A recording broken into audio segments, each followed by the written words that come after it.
Hey everyone, this is over the Unit 1 review, and this is part 3, finding the inverse of functions. So for our first example, it says to find the inverse of y equals 2/3 x plus 1. The key to finding the inverse is every time you are going to switch the x and the y. So first step, right away, we're going to go ahead and put x in place of y and y in place of x. Now I am going to get y by itself. So in order to do that, first I need to minus 1 from both sides. X minus 1 is x minus 1. I just bring it down. This is going to cancel, so I'm just left with 2/3 y. Now I'm still trying to get y by itself, and you have an option here. You can multiply by the reciprocal, which is 3/2, multiply by the reciprocal over here, because that will cancel. 2/3 times 3/2 cancels to be 1y. Then on the other side, you would need to distribute this. So 3/2 times x is 3/2 x. 3/2 times -1 is -3/2.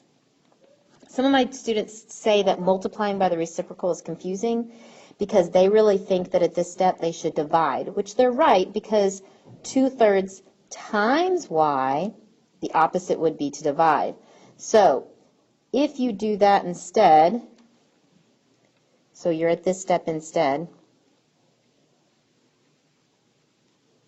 okay, and if you decide to divide, you can divide by 2/3, that's okay. Divide everything by 2/3, so that cancels over here. 2/3 divided by 2/3 is 1, and you get y. On this side, in front of this x is implied to be a 1. So 1 divided by 2/3, and if you put it in your calculator, 1 divided by, we always put our fractions in parentheses, like that, you're going to get a decimal. It's going to say 1.5.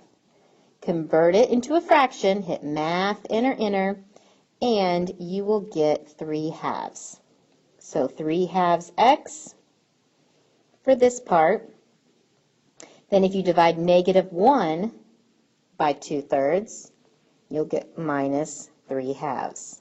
So either way, you will get the same answer, whether it makes more sense to multiply by the reciprocal for you, or if it makes more sense to divide by 2/3. Either way works. Just remember your final step, it's kind of like putting the ribbon on top of the package.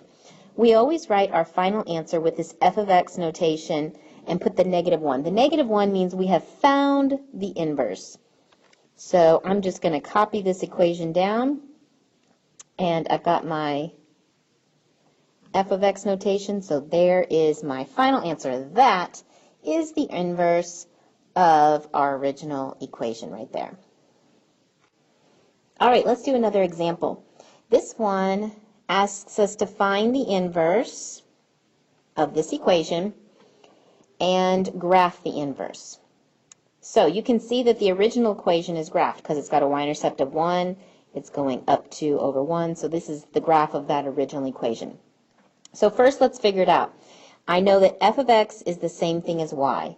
So if I bring down the equation here, the first step is always switch the x and y. So now I've got x equals 2y plus 1. All right, now remember our goal is to get y by itself. So first I'm going to minus 1 to both sides. X minus 1 is x minus 1. Bring down the 2y. All right, still trying to get y by itself. So I'm going to divide by 2.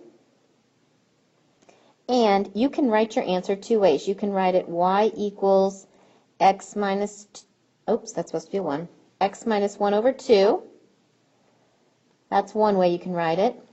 Or we can divide this. This is the same as 1 divided by 2, 1/2 x for this part, and -1/2 for the other part. So these two answers are the same thing. It's just two ways of writing the exact same thing. All right, since my y-intercept here is negative 1/2, which is right here, my slope is up 1 over 2. Let's see, up 1 over 2.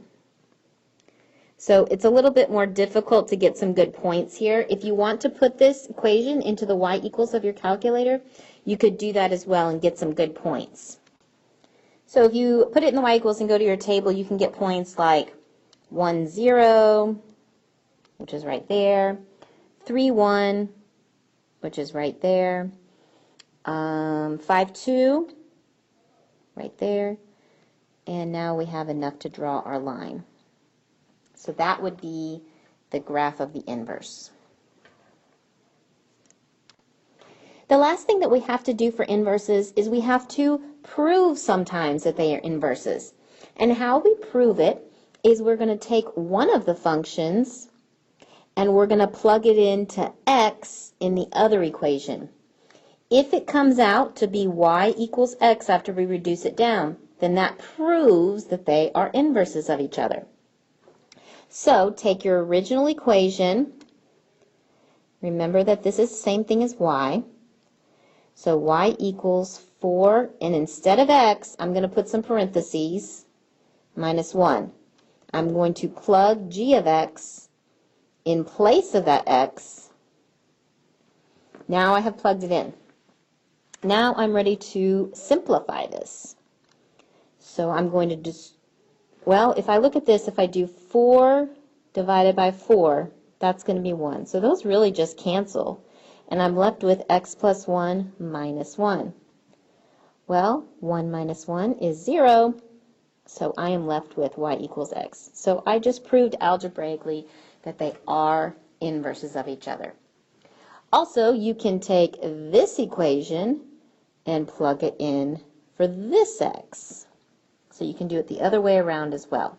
So that's how you do inverses. Inverses take practice, though, so make sure you're practicing these problems so that you're ready for the test, because they can get a little tricky and you really need to practice them. Good luck!